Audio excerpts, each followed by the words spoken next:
July is Client Appreciation Month at Sport Clips Haircuts. Get a double MVP for the price of an MVP, or cool it down and try the MVP on ice. It's our way of saying thanks for all you do. Hurry, ends July 31st. Sport Clips. It's good to be a guy. The NL East leading Nationals go head-to-head with the Dodgers, who sit high atop the NL West. Gone! A solo shot for Harper. The pregame is Saturday at 3 Eastern on ESPN Radio and ESPNRadio.com. This is the Best of Mike and Mike podcast on ESPNRadio.com. The Best of Mike and Mike. Hey, it's Golic. Thanks for checking out the Best of Mike and Mike podcast. Here's what we got for you from Thursday. Plenty to recap from the 2015 ESPY Awards. Ryan Smith explains why Tom Brady could be heading to court, and Chris Mortensen on the NFL deadline deals that include Des Bryant getting paid. The Best of Mike and Mike. Well, a very good Thursday morning to you here on Mike and Mike on ESPN Radio, and today on your TV on ESPN News. Ryan Ruocco in for Greeny, alongside my BFF Golic. Stop it. Happy to be with you. While I appreciate you sitting in for Greeny, you give people the wrong impression that we are actually friends. You've already said we've hung out 3 times this week. We have. I haven't seen you since the last time you've done the show. And my heart has ached every day since, but I'm happy to be back. The only reason I don't unfollow you on Twitter is my wife says don't hurt his feelings. He doesn't have much going on in his life. Okay? Well, Chris is protective of me, and I appreciate that. So thank you, Chris. Thanks you very for sitting much. in today. Appreciate it. It's going to be fun. A lot of times, Golic, and in the middle of summer, sometimes there isn't a lot going on. Yep. But with the ESPYs yesterday and the Open Championship today, and then the different free agent contract deals that were done by big-name wide receivers, some interesting comments from Nick Saban, plenty going on in the sports world, including right now the Open Championship actually going on at this moment on ESPN, and it's at the most historic course we have when it comes to golf. Listen, I love watching the Open. One of the reasons I love watching it is I wish for bad weather, because you look at that course and the putt bunkers and how difficult it can be in bad weather. It's beautiful, right? I mean, it's very nice right now, but we know it can be windy is obviously a big thing there, whether it's windy, rain, cold. It can do everything in a matter of 5 minutes there. So I love watching it live. And right off the bat, we got a few Streb and Retief Goosen, and Peterson is at 5 under. Lingmerth started out the first 4 holes. He birdied. He was 7 under through the front 9. Yeah, the back 9, not so much right now. Tiger Woods, to know how his round is going, after 2 holes, he was the only player who is on the course right now that bogeyed his first 2 holes. So that's how it started for him. He's still 2 over. We'll keep an eye on it. I love watching it. I love the way, too, that Andy North picks the winner. You see how he does this? Yeah. He does it kind of his analytical way. Because, you can sit there and talk about who you think's going to win by how they're playing. But he gets all these great stats, like how old the last however many winners have been, the last amount of winners, where did they rank in the world. And he breaks it all down, and he got to Henrik Stenson, as he picked to be the winner here. There are people talking about Dustin Johnson. Was a long ball hitter. There's some par 4s here. The way you can strike the ball here to take the bunkers out of play, and some reachable par 4s. So you're looking at some, along with the par 5, possibly some good scores depending on the weather. So I love this. But I saw your note yesterday, because Tiger's in this, so everybody's going to talk about Tiger, or we think everybody's going to talk about Tiger, but is there a switch now to Jordan Spieth, and is it obviously because he's looking for the 3rd major in 3 tries? Well, I think it's twofold. And right now, Spieth, by the way, 3 under through 5 holes, so he's gotten off to a great start as well, just 2 shots off the lead. I for the first time, and I'll use myself as the test case for this goal because I'm a Tiger guy. I like golf anyway, right? But I have always rooted for Tiger. Tiger has always been the most interesting thing in the sport to me. And when he is in it on a final round, I am always significantly more invested than when he is not. Right. And going into a major, I'm always curious what he is doing. This is the first time since Tiger burst onto the scene that I can remember being more interested in another golfer than him. And it's because of Jordan Spieth's dominance and me wanting to see greatness and him pull off the Grand Slam and make this the 3rd straight major and really set up something unbelievable for the PGA. But it's also because I just no longer believe Tiger can compete for it. This is the first time I've really come to grips with he, at this moment, just doesn't feel good enough. Yeah, he doesn't. And I had said it, I'm sure I wasn't alone a while ago, I didn't think he was going to win any more majors. It's so wild because, 2 years ago, not even, he was winning tournaments. I mean, he was number one in the world. Number one in the world. In 2013. The drop has been just unbelievable, the time off he's taken when you start to get into it. We know the story. I'm with you. I'm looking more now at Jordan Spieth and what he's going to do again. Rory McIlroy not in this because he turned his ankle playing soccer with his friend, so he's out of this. But what you always do is keep an eye. And if there's a Tiger sighting, or if Tiger's around for the weekend, which, the way he started out, it doesn't look great. Don't count on it. Yeah. But we're very, very early into it. Then you get into it a little more when you see him involved. That's going to bring people, and certainly it's going to bring ratings. But Jordan Spieth is the man right now for what he's trying to do. He and Serena Williams, winning the Grand Slams, and Spieth the majors right now and cleaning up.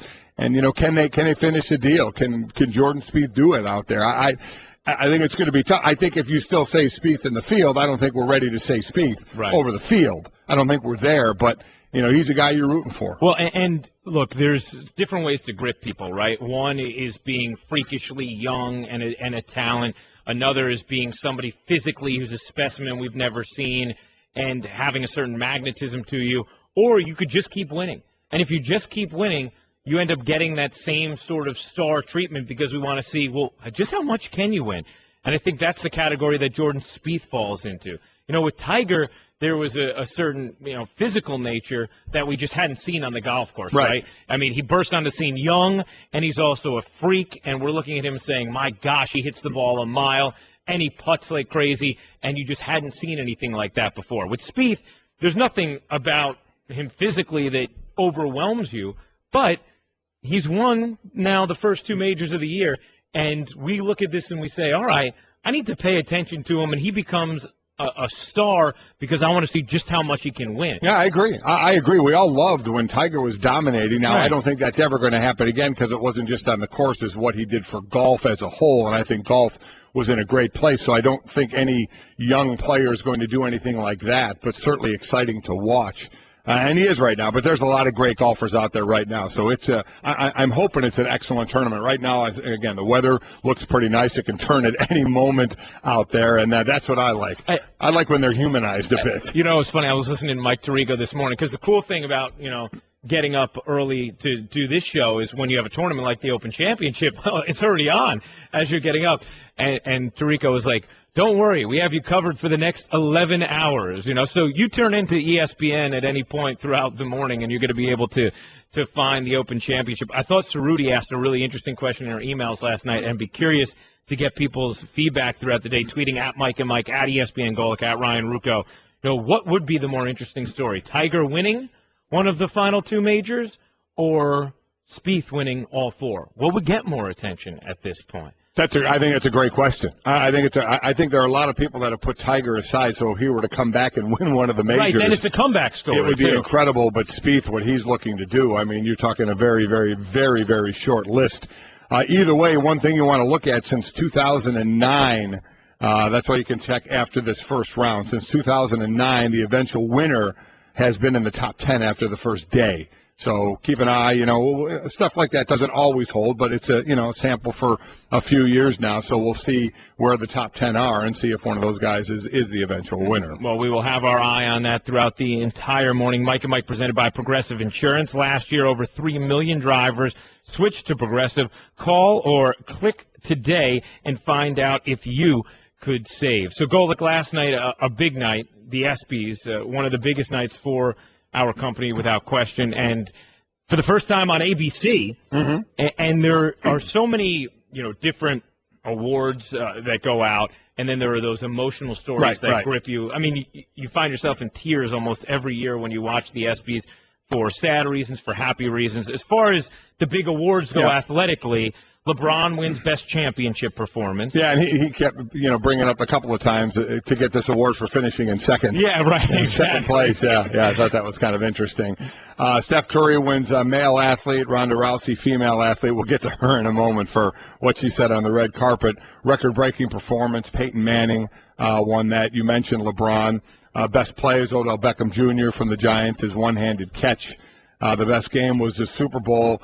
I think the best ovation anytime any of them were mentioned was the U.S. women's soccer team, one of the World Cup. They got voted the best team, and that was great. So many of them were there. And he just continues to have a ball.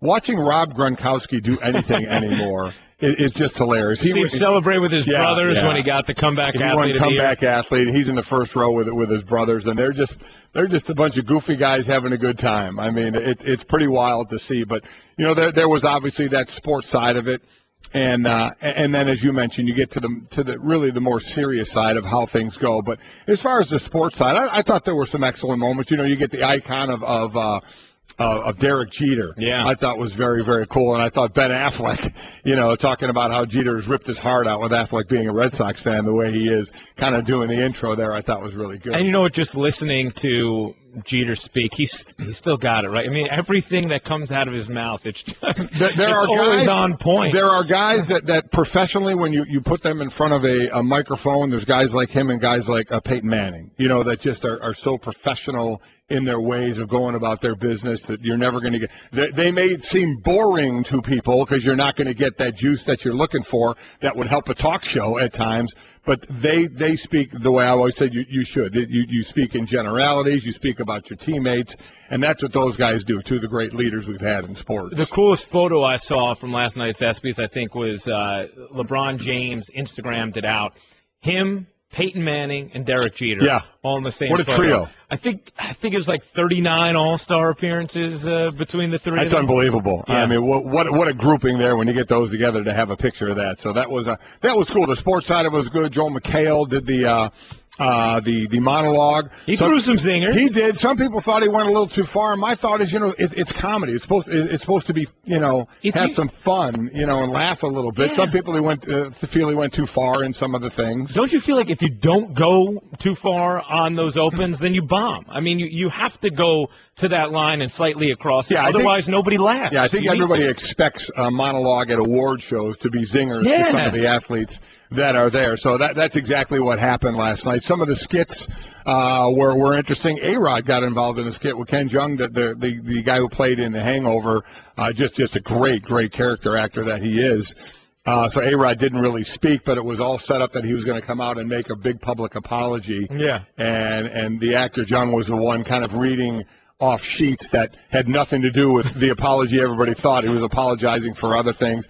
But it was interesting just to see A-Rod part of that. You wonder, if he's had, from a standpoint of this year, he's handled himself really well. Yeah. You may never forgive him for what he's done, and that's fine, but this year he's handled himself well, and I thought it interesting that he put himself out there to try and be involved in the skit. Like, is he trying to get back in good graces by doing that and show that he'll play along? I don't know. He's been really self-deprecating this year, and I think, gracious throughout. I've talked to him a lot throughout the season, getting to be around the Yankees some. And I also think, he is a guy, no matter what you say about him, every athlete I've ever covered, I've never met someone who loves their sport more than he loves baseball. I think he really finally, maybe it clicked in that he could lose this game forever. And he doesn't want to just be around baseball the last 3 years of his contract. He wants to be around this game for life. I mean, he calls himself a baseball lifer, so maybe that is part of the fuel for what we're seeing from him, where he's trying to get himself back in the sports community. We'll see if he can. We see Mark McGwire obviously back in the game.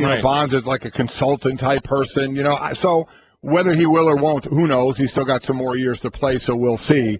But I just thought it interesting. He out there involved in a skit, albeit he said, I think, 3 words at the end of it. And then, when you get to these any award show out there, whether it's the athletes or whether it's actors, whatever, Oscars, ESPYs, whatever, you get the ones that are going to kind of move you a bit, and in some cases bring you to tears. And we certainly had those last night between, the Best Moment Award, the Jimmy V Award for Perseverance, the Pat Tillman Award, and the Arthur Ashe Award.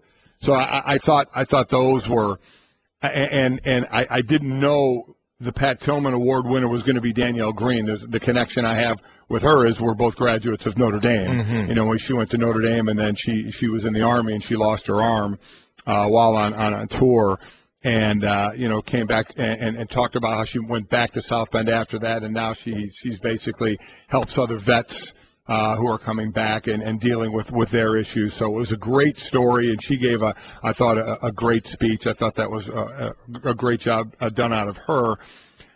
Devin Still, I mean, that was incredible, winning the Jimmy V Award for Perseverance, and just talking about his journey with Leah, his 5-year-old daughter. With her dealing with cancer, seeing that video was incredible. Yeah, the feature video was absolutely spectacular, and then Devin Still gave this, incredibly long, heartfelt, it seemed like off the cuff, raw speech talking about what he and his daughter have been through.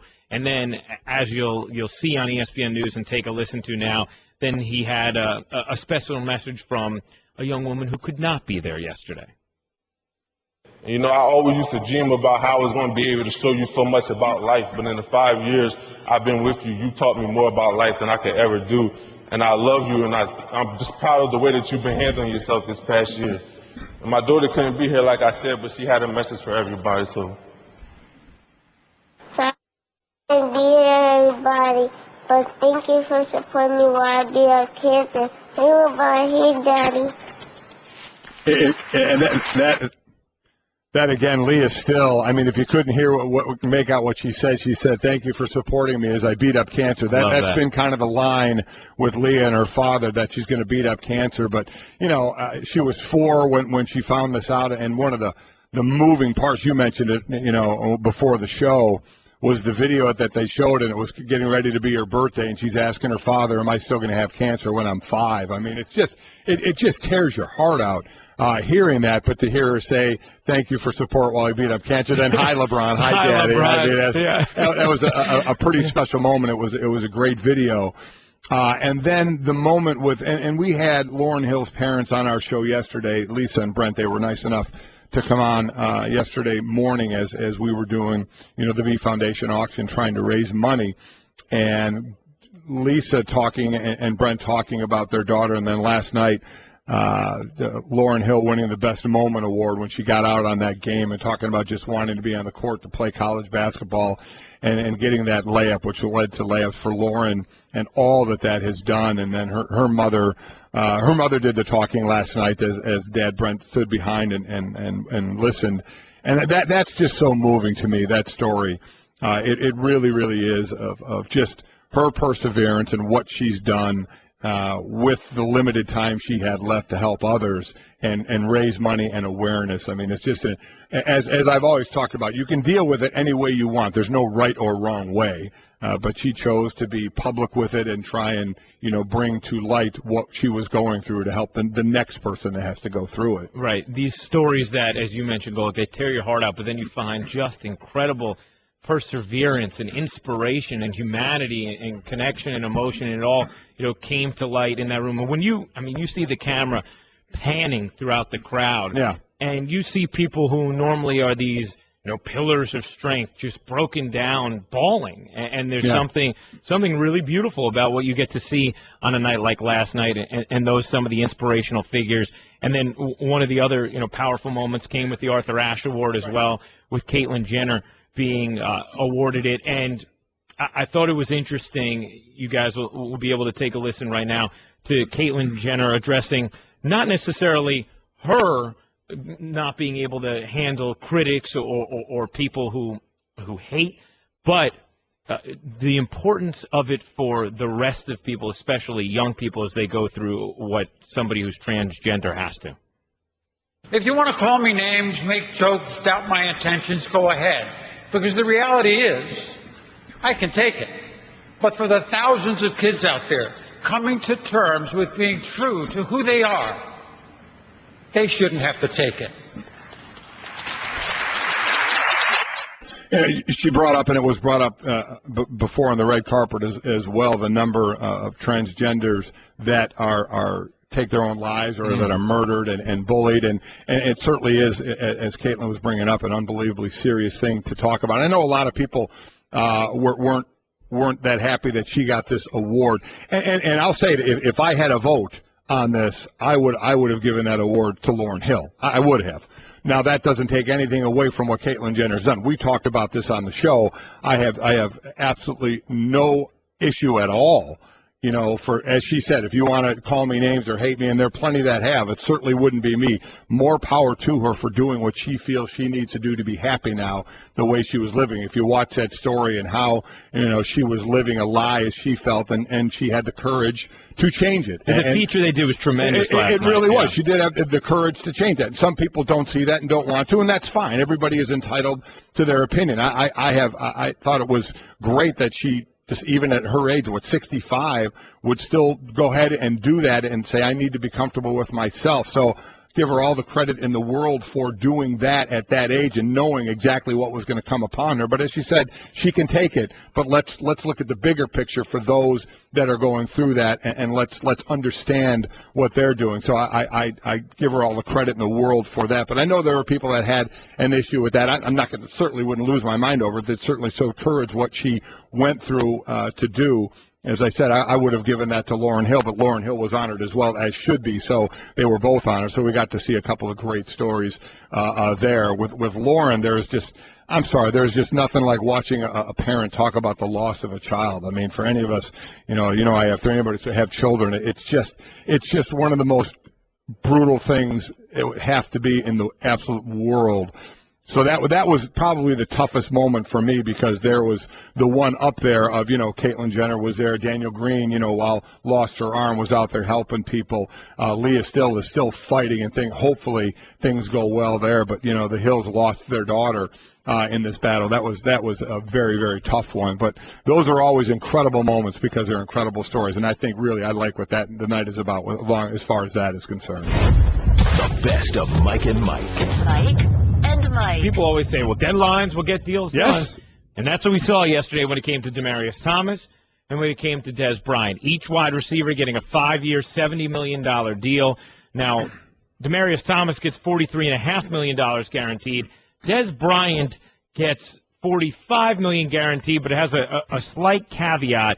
He gets $13 million of that $45 as long as he is on the team's roster the 5th day of the league year in 2016. So basically, March is the beginning of the league years, a day in March. So 5 days into that, if he's not still on the team, he gets that $13 million, which officially it says $32 million guaranteed. But once he hits that 5 days into the year in March, he gets another 13, which he will. So let's just call it $45 million guaranteed. Greeny and I had a debate on this in Cincinnati. He thought there was no way the deal was going to get done. The team had the leverage. They knew that Des Bryant had to play this year if they didn't get a deal done, even for the $12.8 million. And I said, listen, I think he's going to sign. I think they're going to get the deal done. I don't think Dallas can afford him missing time if he chooses to miss. Now, rarely do I think players miss, but they have in the past. He'd be passing up about $750,000 a week. Right. And it would be all just for spite, because there's no benefit of getting a deal done, because once yesterday passed, you can't sign that long-term deal. Right. So I thought they would get a deal done, and they did. And what was it, 27 minutes later?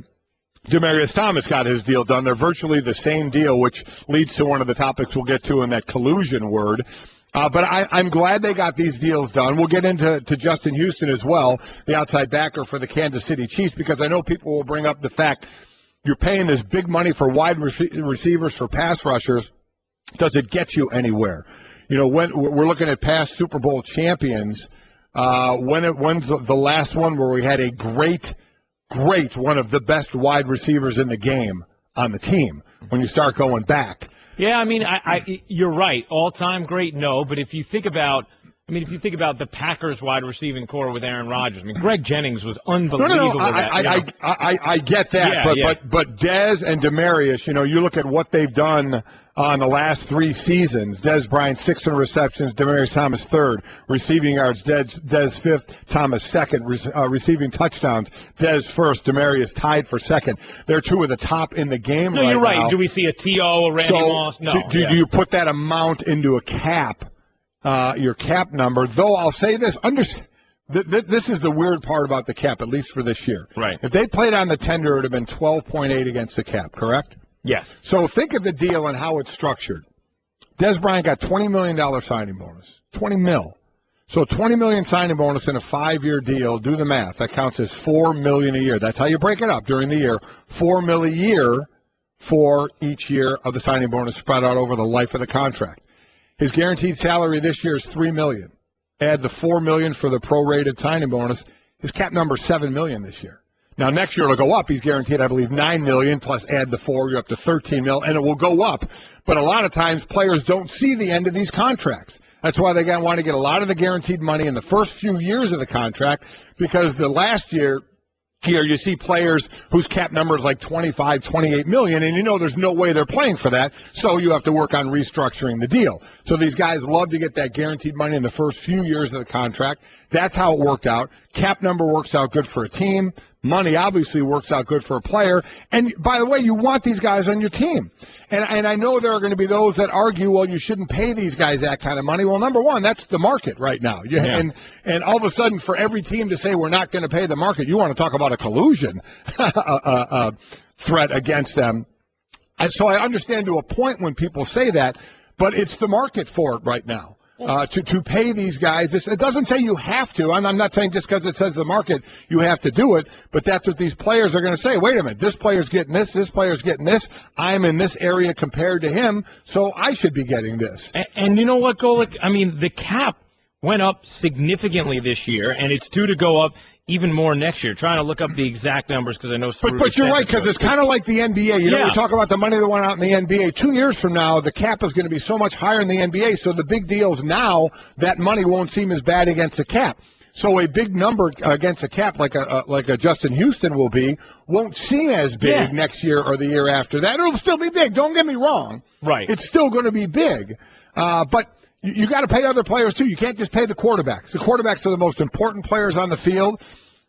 This sport, as well as the other sports we've talked about, Greeny and I, Ryan, is they're awash in money. They're all doing incredibly well, thanks to some incredible TV contracts, which are going up. So the players are getting the benefits, the owners are getting the benefits, and everybody's making their money.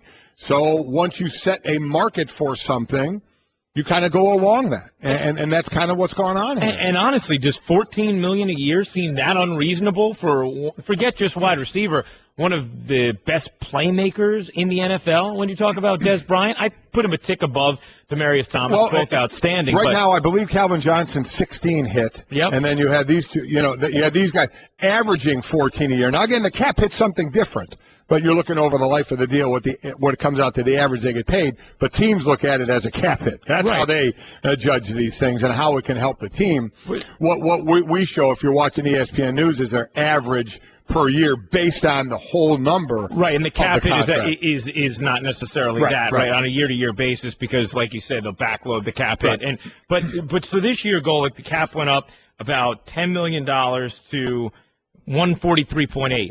People are projecting it could go somewhere between 150 and 160 next year. So the hit you're taking, it's not as big as you think. And what you pointed out, I think, is so key. When people talk about the franchise tag, they often talk about it in the context of this is so restrictive to the player, almost seems unfair, right? In a free market, they should be able to go where they want to go. But the reality is, it's not just the player who seems like they're being forced to sign something they don't want to. It motivates the team to come to terms on a long-term deal. It's a system that often benefits both team and player because the team doesn't want to have to pay the player that huge cap number for 1 year that you were talking about because it restricts what they can do with their cap space in that year. And the player doesn't want the 1 year deal. He wants the long-term deal and the security of it. So the team ends up getting maybe a little bit better number on the long-term than they want because they're going to they're going to give the player closer to what they want in the long term so that they get a smaller number against their cap in the short term for that given year. It's something where both sides are motivated to get a deal done, and that's why you often see them do get a deal done on deadline day. Yeah, and and I hear people talking about you shouldn't pay receivers, they shouldn't pay pass rushers, that you don't want to be quarterbacks. To me, that makes no sense. People, they're already getting paid like that. It's not going backwards. You know, these sports aren't hurting for money where all of a sudden you're going to say, you know what, we're not paying this anymore. That's not going to happen. So, to me, you can complain about it all you want, saying, does it really lead to wins? You know, I heard when the J.J. Watt deal came out, does he really lead, while his stat line is incredible, does it lead to wins? You know, well, you certainly need a rest of a team around you, and the complaint then will be, well, if they're taking up a lot of the cap, can you get more of a team around you? And I understand that chicken and egg type of a situation, but these guys are going to get paid. Justin Houston got a little more guaranteed money than J.J. Watt did. The only one above him in guaranteed money was Ndamukong Suh. So Houston, who's been in the league 4 years, 5.5 sacks, 10, 11, and 22. Remember, Cerruti reminded me of this. He was a guy at the Combine tested positive for marijuana. I believe it was marijuana. And he dropped to the 3rd round. Right. You know, so he hurt himself right off the bat. He's made up for it pretty well with this deal and coming back. So while I know these deals are big, I get it. And these guys are two of the wide receivers, two of the best in the league. Houston, one of the best, if not the best pass rusher in the league. So, you know what? You get paid accordingly. And here was Jerry Jones making sense of that big money deal with Dez. It's better for the Cowboys to have him under a long-term contract. It's cap-friendly to do it.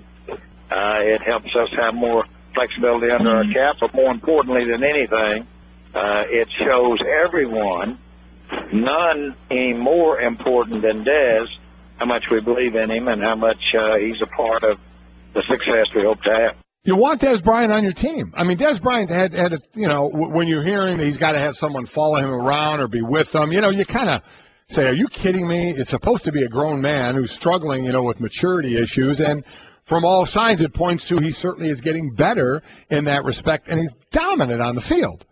To me, he's their best offensive player. Right. You know, and then he and Tony Romo, and by the way, he and Tony Romo now, between their two contracts, have the most guaranteed money for a quarterback wide receiver combo. Between the two of them, they have $100 million guaranteed to them both.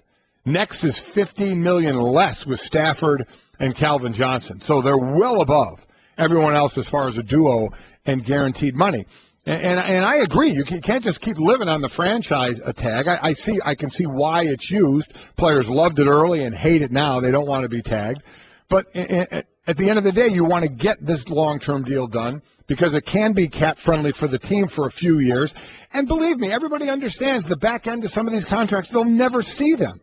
They'll have to be renegotiated or something will have to happen. And everybody's in the same bed on that one. So we get it.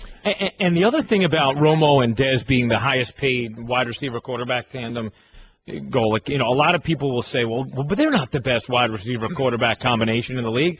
And they're not necessarily the best wide receiver quarterback combination in the league. But all of these deals are about timing. When you get them.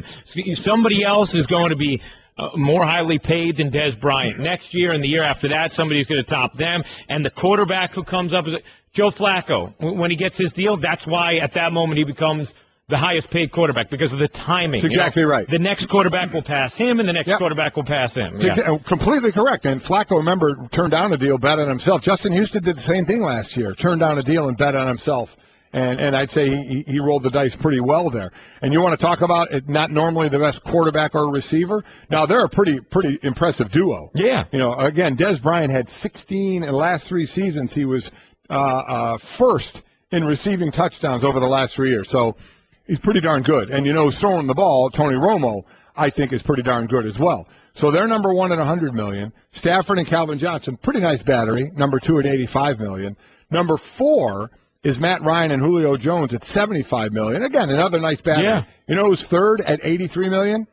Colin Kaepernick and Torrey Smith.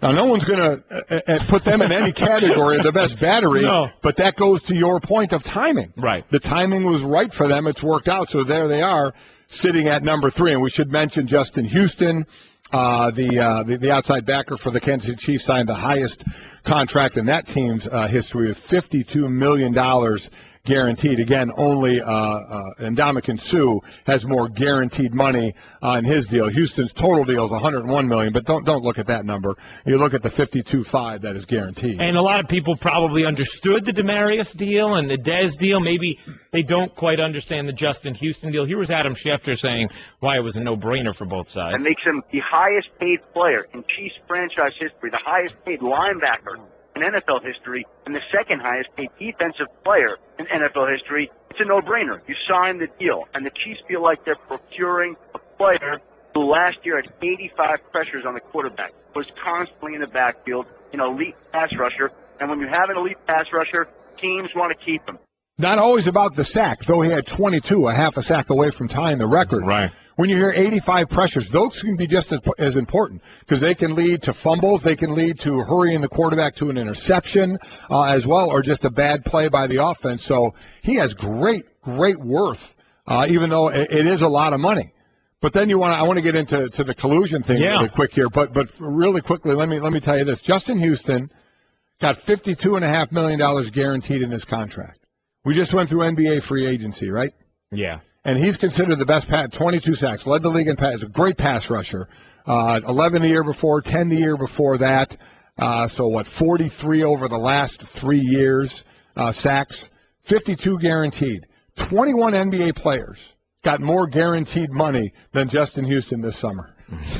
21 NBA players, better than the best pass rusher, considered one of the best, if not the best pass rusher in the league. Pretty amazing. It is. It's unbelievable. Well, that's the way the NBA system is structured.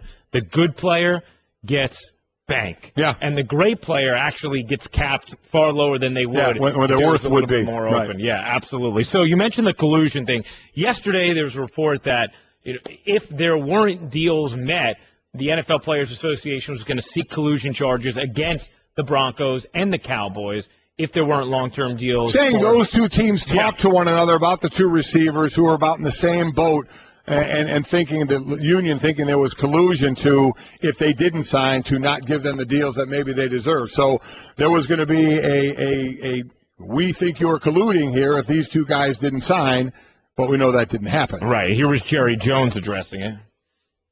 We did not, under any type of interpretation, we did not in any way have that collusion. I didn't know until just a second ago, watching on television, that the player at Denver had signed. And so there was none between the Cowboys and Denver at all. And John Elway gets into it a little bit as well. We had our numbers set up and picked out and started, trying to figure out what we believe and did figure out what we believe was the correct value for the Broncos as well as Demaryius. It just took a while to get to that point. And, I think that any time you have, two special football players at the same position, that are going into a franchise year, that, there's always caution in that no one jumps the gun. And I think that's why it went as long as it went, to be able to make sure that everybody, especially from the agent side, they were where they needed to be. Because there were reports that on the Denver side of it, the two sides hadn't even talked for over a month. And what's interesting is the union was going to complain collusion if these two teams didn't sign, or two guys didn't sign. They signed about 27 minutes apart for the same amount. But since it was such a huge amount, all of a sudden we don't care. They can collude as long as the money comes out like that. Go ahead and talk all you want. Are we to think ends justify the means? So all of a sudden there wasn't collusion now because they signed these deals when you were just getting ready to charge them with collusion if they didn't sign. So I thought that was pretty funny. Well, look, everything that could be done to try and force a deal was done, right? Dez with the tweets, the union getting out a report that they would file collusion. Everything was sort of a negotiating ploy to try and get to a place to get that deal done. And the most important thing was 4 o'clock Eastern time yesterday. Yes. A deadline will cause you to get busy. That's what happens.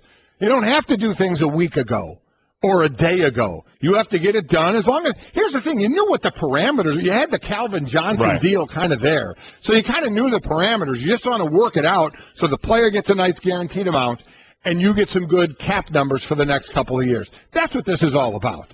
That's what the money they have. Yeah. It's just spending it and structuring it the right way so the player makes a lot of money and the team has some cap space. So it doesn't take that long to figure out. And as we saw, when a team doesn't speak for over a month and then they get it done 27 minutes after the other one got done, I mean, come on. 4 o'clock Eastern was the main reason this thing got done, because that was the deadline. The best of Mike and Mike. Guys, at Sport Clips Haircuts, we appreciate everything you do. So this month, we're giving you double the Sport Clips MVP experience for the price of a single. It's the Sport Clips Instant Replay. After your haircut, go into overtime on our legendary hot towel treatment. Enjoy a double header of our massaging shampoo and soothing scalp treatment. And beat the heat with our new MVP on ice. Our legendary hot towel becomes the refreshing chilled towel at no extra charge. Sport Clips, it's good to be a guy. Mike and Mike. Ryan Ruocco in for Greeny, alongside my BFF Golic. Stop it. Happy to be with you. While I appreciate you sitting in for Greeny, you give people the wrong impression that we are actually friends. You've already said we've hung out 3 times this week. We have. I haven't seen you since the last time you've done the show. And my heart has ached every day since. That's right. Someday I'm going to win the affection of Mike Golic. Until then, not today. I'm just going to keep trying. Ryan Ruocco in for Greeny alongside Golic here on ESPN Radio, on your TV, on ESPN News. British Open going on ESPN this morning. And the leaderboard, well, it has some very familiar names. Jordan Spieth has gotten off to a great start.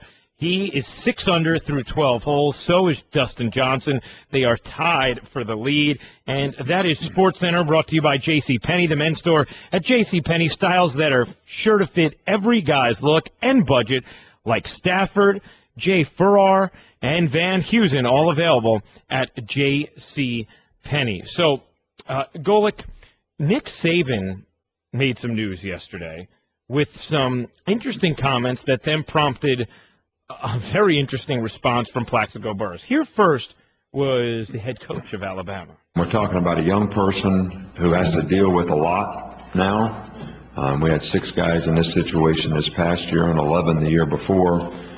So we're trying to get ready for a game, and all of a sudden a guy finds out he's a first-round draft pick, or a guy that thought he was a first-round draft pick finds out he's not a first-round draft pick, and we're trying to get ready to play a playoff game. I think that it would be better not to submit that information to a player until he was finished competing in college. We've moved the draft back. We have not moved the date that a player has to declare back. And quickly on that, the one bad side of that other coaches will talk about is recruiting. Now you have to wait even longer to find out if your underclassman is coming back. Do I need to recruit more at that position? Am I losing that player or You're not? You're saying if they delayed the draft. If they delayed this whole procedure. Because Nick's right, they have moved the draft back, but they kept the date, I believe it's January 15th, when a player has to declare or not.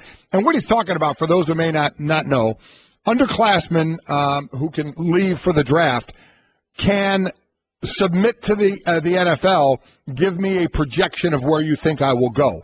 So basically what Nick is saying is these guys get that projection before their game. They get it on December 15th. Yeah, so they get it before the bowl game that they're going to play in, and he's saying some of them, their head isn't in the right place because, hey, oh, wow, I'm a first-rounder, or somebody thought he was going to be a first-rounder. Now the NFL says he might be a third-rounder, and they're not all there. So while in the premise I get what he's saying, now moving that date back, will it delay the recruiting? Does that do more harm than good? Because one of the first things I tweeted out, and of course, and I knew what I was going to get, of people saying, oh, you're just saying it because Notre Dame or Alabama blew out Notre Dame in the 2012 National Championship game, which is exactly was my point.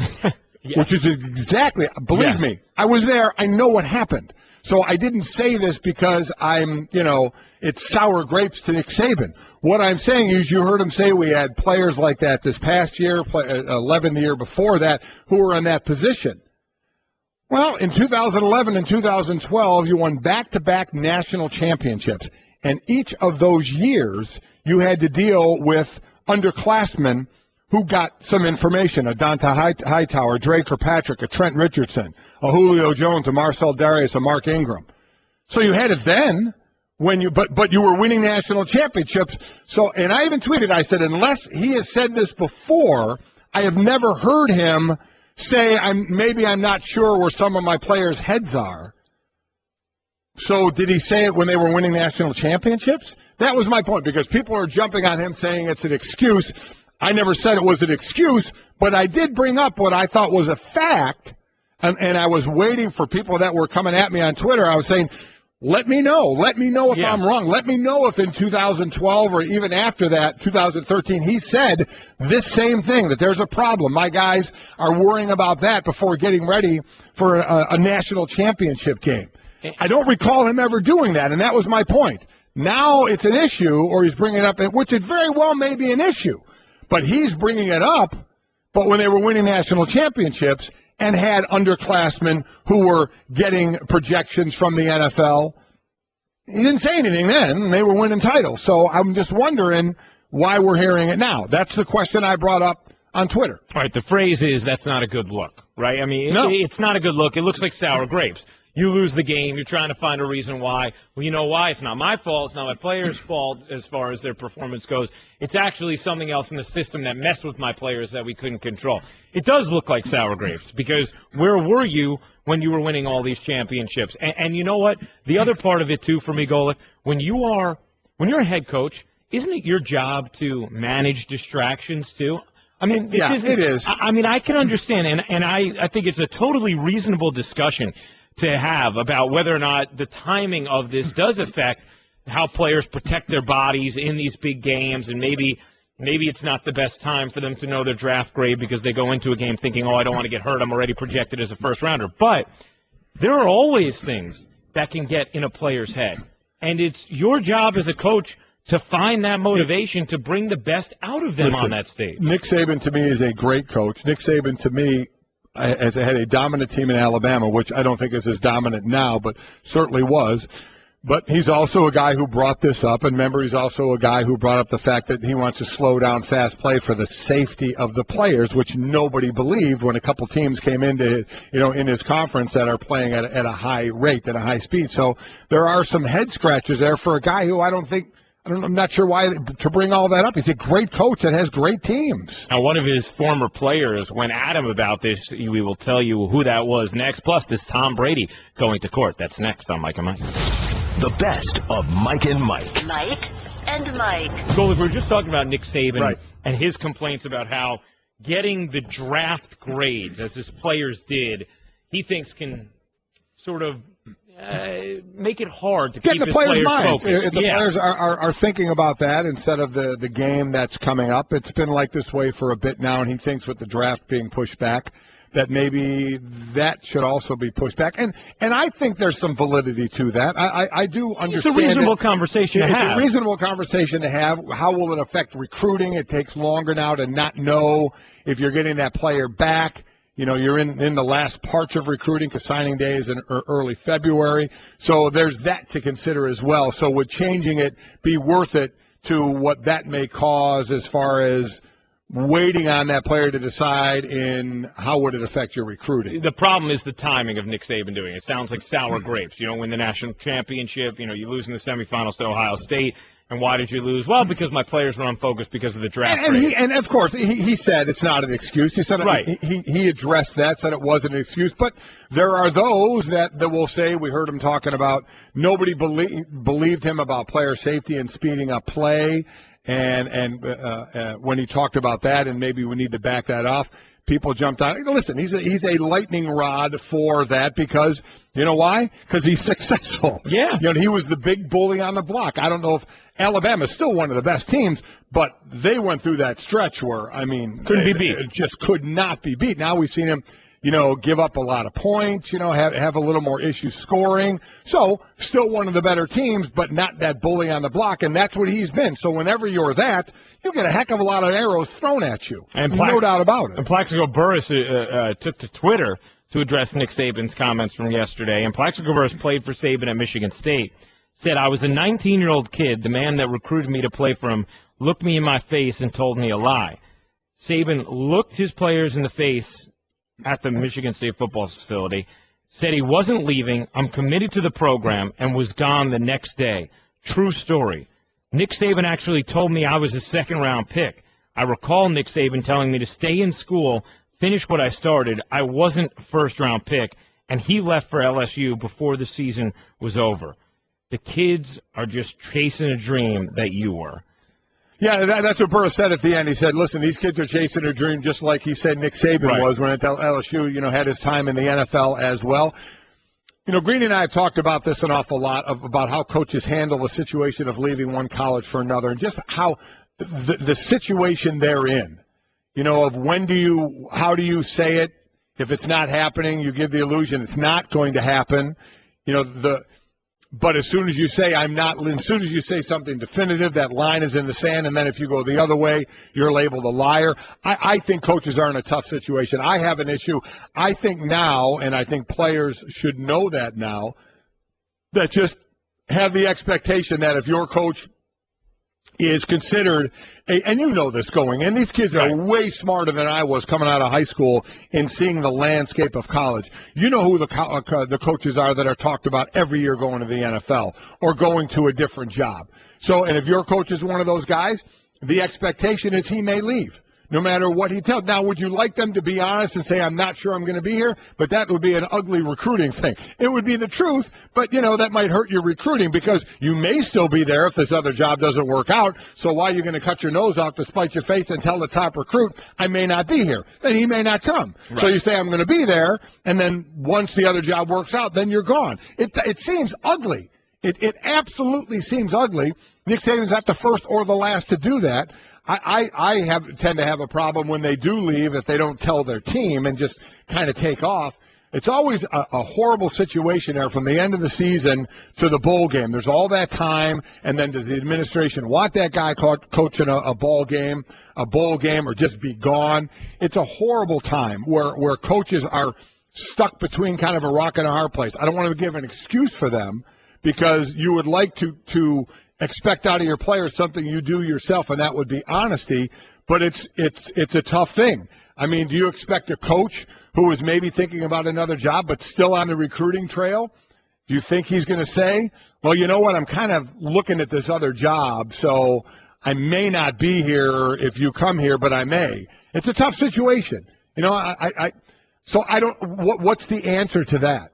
I mean, if a coach truly is thinking about leaving for another school, but it hasn't happened yet, but he still has to recruit for the school that he's at, what's he going to tell that recruit? So I don't know that. Do you sit there and be completely honest, say I might not be here?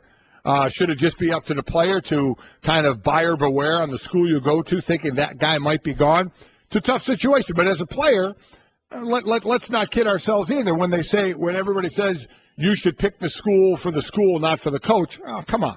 I mean, give me a break. Let's live in the real world where a lot of these, all players, but certainly the top athletes and the 5 stars and 4 stars you're going after, these guys have NFL aspirations. So they're going to go to a program a lot of times run by a coach who they think is going to get them there. So they are picking it for the coach. You want to blame them for that? Okay. But you know what? That's still the reality of the situation. I like this tweet on this particular situation. Joe Stankus tweets at us and says, how about the potential second-rounder that gets motivation from his draft grade to play his best game ever in his next game to address Nick Saban's fears? And by the way, Mike and Mike reminding you that if you want to get in touch with us, tweet us at Mike and Mike through the 1-800-Flowers.com Twitter feed, celebrate birthdays, anniversaries, or even just because, visit 1-800-Flowers.com/ESPN for special deals on flowers and gifts starting at $29.99. I'm not sure the answer to all this because really it's kind of the first I've heard of it when Nick brought it up. And again, the only question I brought up was this brought up when we had underclassmen getting ready for national championship games that he won, that I didn't hear this topic getting brought up. That's all I had asked. The topic itself is an interesting one. Does it affect players? Do all of a sudden players think, okay, I'm projected as a first rounder? For some, you kind of knew that anyway. How do you go about that time off and then you have one more game? How do you go about that game if you're getting ready to be a first-round pick? Do you take that game, do you get ready for it a little less? Or do you not want to put yourself in a bad? I don't know that. players normally play, and I think players understand if you're on the field, you better go 100% or you have a great chance of getting hurt anyway. And this has been going on for a while. Yeah, and the other part of it is you're a first-round pick. They're not telling you if you're 2 or if you're 10 or if you're 20. I mean, you know you're a first-round pick, but the money's a lot different if you get picked 25th or if you get picked 3rd. But think of now all the people that are in the head of a guy like this. Right. At this point, you know an agent somewhere or somebody in your circle of people saying, listen, you just are projected in the first round, even second round. You got one more game. That's maybe not the national. Now, in this case, it was a semifinal, so it could have been a couple of more games had Alabama won. But sometimes it's a bowl game, sometimes it's a title game. You got one more game, and then it's just you and this pot of gold waiting for you. Man, we got to make sure nothing happens in this game. Now, I don't know how much that goes on. I don't know how much that talk goes on, and I don't know how it affects people. You look at early entrants against Ohio State for Alabama. Amari Cooper was an early entrant. And when you knew he was going to go high in the pick, 9 catches for 71 yards, 2 touchdowns. T.J. Yeldon, 10 carries, 47 yards. Landon Collins had 12 tackles. That was a team high. 1 fumble recovery, a tackle for loss, a pass breakup. So, you know, a couple of these early entrants played well in that game when you're talking about how did it affect. And like anything else, it probably affects people differently. I think it's a fair point to talk about. To say, do we let them know afterward so their mind is just on the one thing, it's not split on, you know, the combine that's coming up and where I'm projected and how can I better that, or boy, I better not hurt myself going to that. Just make it all after your last game is played, but then it's a fair point as well. What does that do to recruiting? So it's an interesting topic that I think could be talked out because they have moved the draft back. Do you move other things back as well? Ryan Ruocco in for Greeny alongside Golic here on Mike and Mike, presented by Progressive Insurance. All of our guests come to us via the Subway Fresh Take hotline, like Ryan Smith, who will tell us in 60 seconds why Tom Brady could be headed to court. But first, a word from Uber. Hey, you like making great money, right? Here's a cool opportunity for you, driving with Uber. Uber is the popular smartphone app that connects riders with drivers. Now, here's why drivers go with Uber. You love being your own boss. You earn great money. Very easy to start. You need 2 things, a car and a driver's license. Driving with Uber is great for anyone. You need a little bit of flexibility. How about parents? It's an easy way to work around your family schedule. Students, how about some extra cash between classes? There is a pro football D lineman out there who tweeted he signed up to drive with Uber, and when he was asked why, he said the only thing better than pro football money is more money. Now's the time to cash in on driving with Uber. Get paid every week. You have a car, you have a license, you're good to go. Put them to work for you. Start earning serious money today. Sign up to Drive with Uber. Visit drivewithuber.com. That's UBER, drivewithuber.com.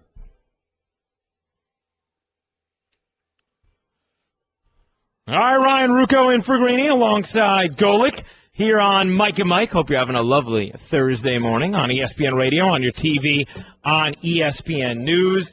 Tom Brady's appeal hearing, we know, some weeks ago. We have been anxiously awaiting a decision, and if the decision does not go Tom's way, could that mean he goes to court? Right now we get insight on that from Ryan Smith, our ESPN legal analyst, and, of course, also with ABC News. So, Ryan, how likely is it that Tom Brady ends up in federal court? Well, here's the deal, guys. What the NFLPA sources have told us is if this ruling, if what Roger Goodell decides in this appeal is that Tom Brady is suspended for any games, meaning if his full suspension isn't vacated, then he's going to federal court. And that's a big deal when you talk about this, because the whole idea was, well, maybe there will be some sort of reduction. Maybe he'll get 2 games, 1 game, and then we move along our merry way. But according to NFLPA sources, that is not the sense. The sense is if Tom Brady sees any suspension whatsoever, any games, then in that case, he's going to go to court. Now, if there's a fine of some sort, then Brady will make that call, it seems. But that, to me, is a big deal because there was always a thought that he might go to federal court if he got a suspension of any games. But now the PA is saying, hey, that's going to happen. So, in a way, it puts the NFL on notice, right? Any lesser suspension, not going to be good enough, guys. You got to get rid of all of it or we're going to court. I would be surprised if they got rid of all of it. I do think there will still be a suspension, which, according to you, then would lead to going to court. So, in as layman terms as possible, especially for me, explain that procedure, when it could start. Could there be an injunction by Tom Brady so he could play in the games in the beginning of the season and not be suspended while it goes on? So help us through this process. Okay, Golic, and you make a good point. It's complicated, but we can make it simple. The first thing that Brady and his team would try to do is, hey, we got to stop this thing from being imposed. So they're going to go for an injunction. Go to the courts and say, hey, I'm suffering irreparable harm by being off the field. Please stop the suspension, even if it's reduced, so I can get to play while we're deciding this issue. So the first thing they want is that injunction. Then this thing goes through the court process. So if Brady gets the injunction, here he is playing the games, and now we're in federal court and the case is going forward. And they're going to try to say that the decision that the NFL made was fundamentally unfair to Brady for a number of different reasons, such as the rules shouldn't have been applied to him, this general awareness standard. What in the world does that mean? Those are some of the points they're going to bring up, and then the hope is they can get it overturned. Now, here's something very interesting about this case. This is all happening during the season. So if Tom Brady gets that injunction and says, hey, I get to get on the field, but let's say the courts don't rule in his favor, or let's say the NFL appeals that and eventually gets that suspension back. So when will Tom Brady then be suspended? Well, that could be during the season, and that could be later in the season.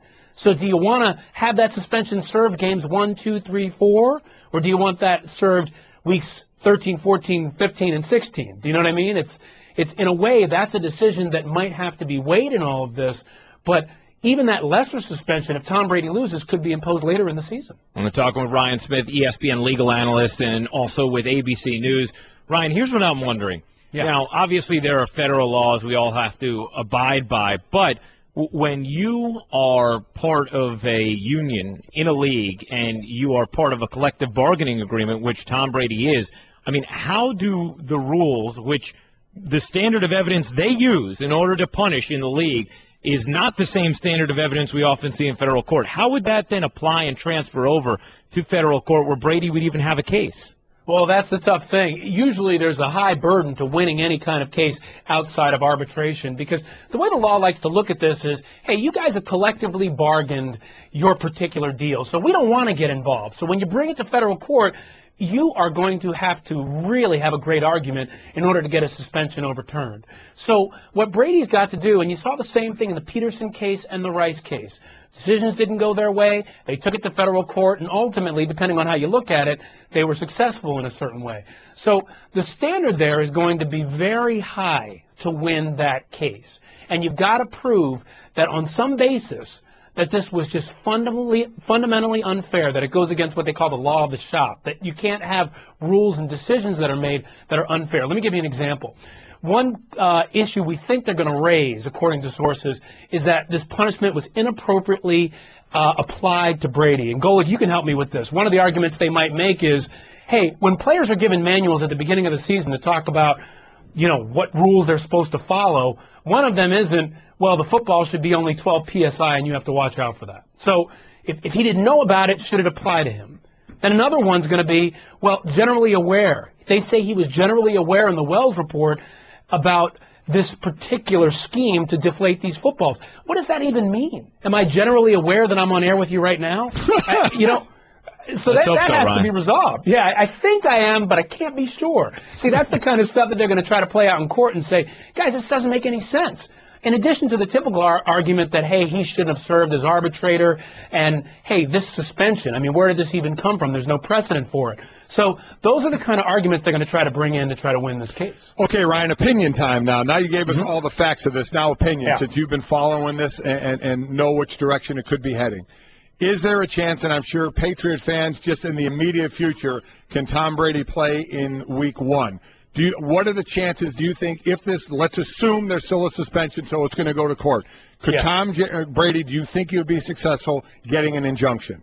He'll get the injunction. I think he would, because he's going to prove irreparable harm and say, I'm harmed by this decision. And I think, depending on what courtroom he goes to, they're going to at least say, hey, guys, we got to stop this train so we can decide this case. Okay, we stop the train. He gets the injunction. He plays. Now, to the legal part of this, because when the Wells report came out, we talked more, hey, it's more to the civil side. If there's probably 51 to 49, you could be paying in a civil suit, whereas in a beyond a reasonable doubt is certainly different. Where does this fall? And so basically I'm asking, what do you think would Tom Brady's odds be of actually winning this in court? I think based on his arguments, it's a 50-50 deal. And I know a lot of people would disagree with me on that. You got some lawyers out there who would say, wait a second, to overturn an arbitration decision is really difficult to do. But I think here his arguments are strong enough to say, where's the precedent in all this? What is the standard that we're using to punish him? And keep in mind, nobody is accusing Tom Brady of actually doing the conduct for which he was suspended. They're simply saying that he was in some way generally aware of conduct others were doing, and even under that circumstance, even if you hold him accountable for that, the penalty in the rules is $25,000. Now, they used a different scheme, but you have to say, how could you punish him for that? Those are the kinds of things that courts will look at and say, hey, wait, this decision seems fundamentally unfair, and we got to overturn it. So if I was a betting man, I think he wins in federal court. I think he wins whatever case he brings. But I think it's not a slam dunk. It's not a slam dunk at all, guys, because you have a really high burden, and courts don't want to get involved in things like these. If the CBA says, hey, Roger Goodell's the guy who decides this, he made a decision, and you guys have to stick to that, or else do it again in a collective bargaining agreement next time. Let me ask you one more, Ryan, just because it's fun doing supposed, hypotheticals because I'm not involved in it. Right. If this does go to court, the two employees that were basically, told to go away by the New England Patriots, will they become witnesses, and who are they going to help? Oh, that's a good one. I think they become witnesses. And I think in many ways they'll help Tom Brady, because the idea is what? They're going to get up there and say, this guy had nothing to do with this. The thought process in all of this is Tom Brady played in the game in October and said, look, I was out there throwing balls that felt like balloons, guys. You got to fix this. Now, does that mean that he was involved in a scheme to know the PSI and to circumvent the rules? I want to bring up these guys to say no. I want to bring up these guys to say, hey, he was just trying to make sure that the balls were right for him, and we did what we needed to do. So I think they would be good witnesses for him. Now, the issue here is going to be, what's the NFL going to do about some of the stuff they allege Tom Brady did? Okay, so he made these phone calls to them after. Hey, are you all right, Johnny boy? Things like that. Those phone calls increased after.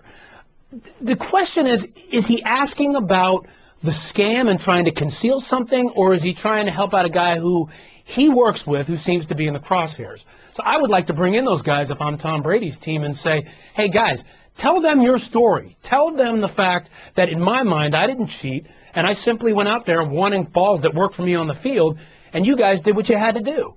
So the question, to me, one of the biggest questions is, are they going to say that? Because if they do, they help Tom Brady. If they don't, they help the NFL. So I just keep thinking of questions, and I just keep throwing them at you. Go ahead. No, keep going. So do the phone records and the text all now have to be presented in court if this goes to court? Oh, I think that's going to be a good feather in the NFL's cap, because, I'm going to request those, I'm going to want those, and I'm going to make the argument that if I don't get those, then that's Tom Brady trying to conceal something. So I think in many ways he's going to have to reveal some of that. But let's think back to the Wells report, and this is something I think Ted Wells characterized really well in the report itself. He said that they offered Tom Brady the ability not to just turn over, it's not about turning over your phone. They just wanted to get the emails and the text messages pertaining only to this. Now, lawyers would argue, wait a second, I don't want to turn over anything. It could be misconstrued. It could be leaked. All of that could negatively affect my client.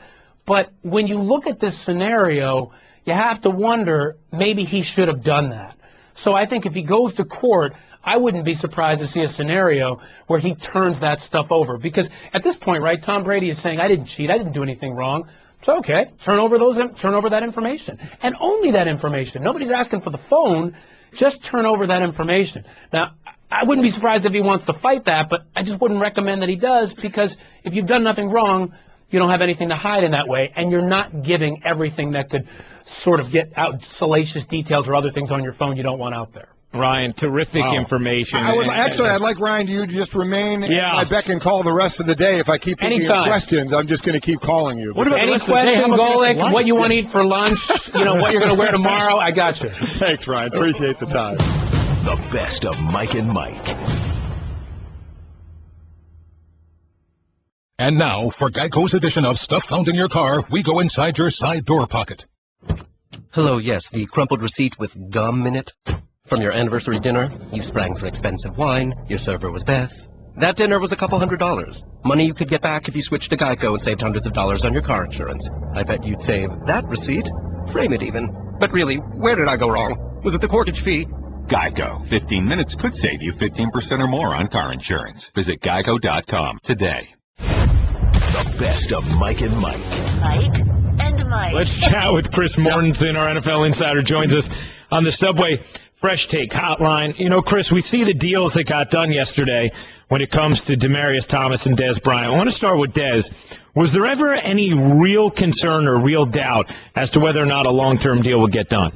Yes, there was legitimate doubt and concern because there have been times, and we probably have heard many reporters both inside our network and outside our network explain that the Cowboys, had certain protections on the forfeitures of bonuses in case Dez ever did get into trouble off the field. Now, what's interesting is they've had him for 5 years. He came into this league with some question marks. A lot of those were about just life skills, but he hasn't really been in trouble off the field that's ever caused a suspension or anything like that. But they had wanted a lot of protections, even on things like, how many times you could be late to treatment for an injury or meetings, things like that. And those things were hurdles. And man, I sure would have liked to have been in the room when Jerry Jones and Jay-Z are talking the other night. Jay-Z with Rock Nation, who are the representatives, handle a lot of the marketing otherwise there for Dez Bryant, because that would have been some cool conversation, don't you think, Jay-Z and Jerry Jones? I would agree with that. I would have been going for a lot of free tickets to concerts, that's for sure.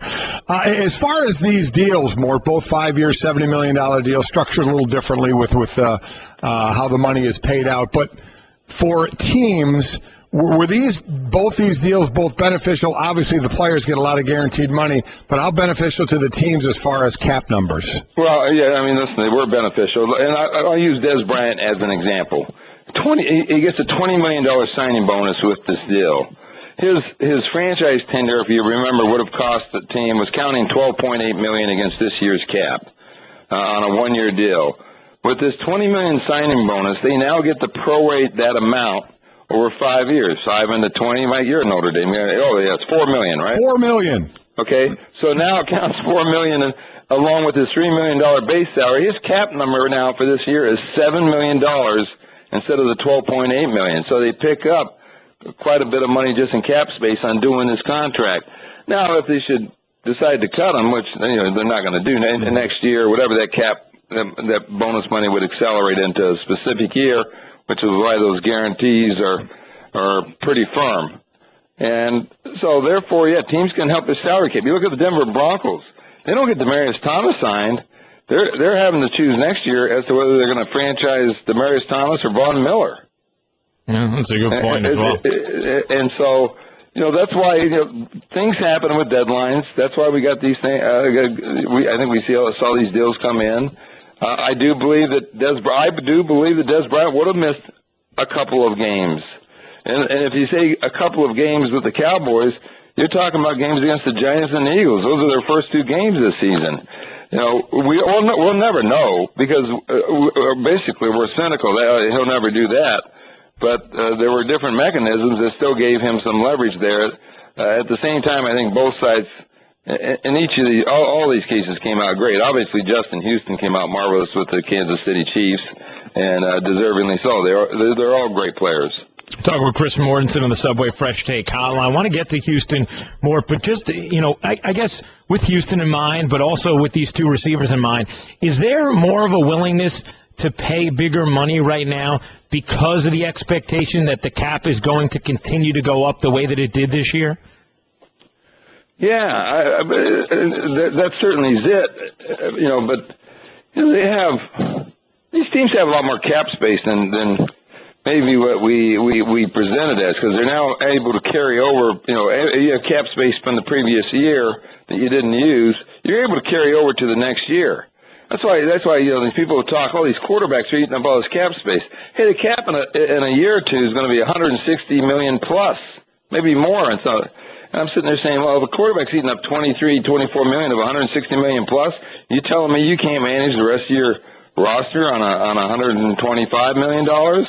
That's subtracting the quarterback money. So yes, the money's going up. And the other thing is there are ways to, protect yourself in the early years. I think I heard Golic earlier just mention how, you really look at the first 3 years of a contract, and then after that, and the guaranteed money. The players are going to get the guaranteed money. But then you just kind of like, okay, if they have to redo something or things aren't working out, then we'll talk about a different situation. And the players understand that, by the way. That's absolutely right. That both players and league are completely in the same bed on this. They know that the last couple of years could change. All of a sudden, some guy's number will be $25 million against the cap, and there's no way that's going to happen. And both sides know it, so they work it out. But right now, the players get their guaranteed. The team gets a little bit of cap relief, so everybody's happy. Will everybody be happy more than Tennessee with Marcus Mariota, the only first-rounder unsigned? And we talked with Paul Kuharsky a little earlier about the offset. Basically, it's so if he gets released in that fourth year, he can't double dip if he signs with another team and still get $770,000, which would be the minimum for a 4-year guy. I can't believe there's any way that a guy who is basically looked at to be a starter as a rookie coming in is going to miss any camp. Do you?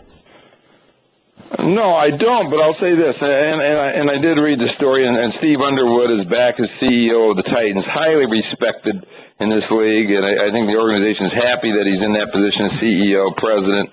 But when he made the comment about, we're not going to give him an offset clause. We don't want to set that precedent, especially with the top pick. Listen, the team's already won huge across this league on the rookie wage controls when the 2011 new collective bargaining agreement came into play. And so, to me, why are you hung up? I'm looking at this. Why are you hung up on giving Marcus Mariota offset language? I mean, there are other picks. The number 3 pick, Dante Fowler, got it from the Jaguars. Because if he gets cut in year 4, everybody's getting fired anyway. Yeah, exactly right. So why worry? And you do not, by the way, as you know, of all the positions, and I think it's actually true of every position, of all the positions, you don't want missing a day of camp. It is quarterback, especially after the offseason he had. You could say, well, it shouldn't be a big deal to Marcus Mariota either. But if it is, and you've already, like I said, the league's already won, every team's won on the rookie wage controls, I think it would be ridiculous. And they've had trouble. I think 2 out of their last 3 first-round picks did not get in camp on time. This could be 3 out of 4 if that happens. But you would hope it doesn't happen. But that's the problem. You come out and make public statements like they've made. You kind of box yourself into a corner. Sure do. That's a good point. Sure do. Moore, thanks so much for the time. All right, guys, take care. This has been the Best of Mike and Mike on ESPN Radio Pod Center. To hear more from Mike and Mike, log on to ESPNradio.com and become an ESPN Radio Insider. The Best of Mike and Mike. The Boston Red Sox begin the second half with a road trip to the AL West, where they'll face Mike Trout and the LA Angels. Dives in, and he made the catch! First pitch is Sunday at 8 Eastern on ESPN and on ESPN Radio.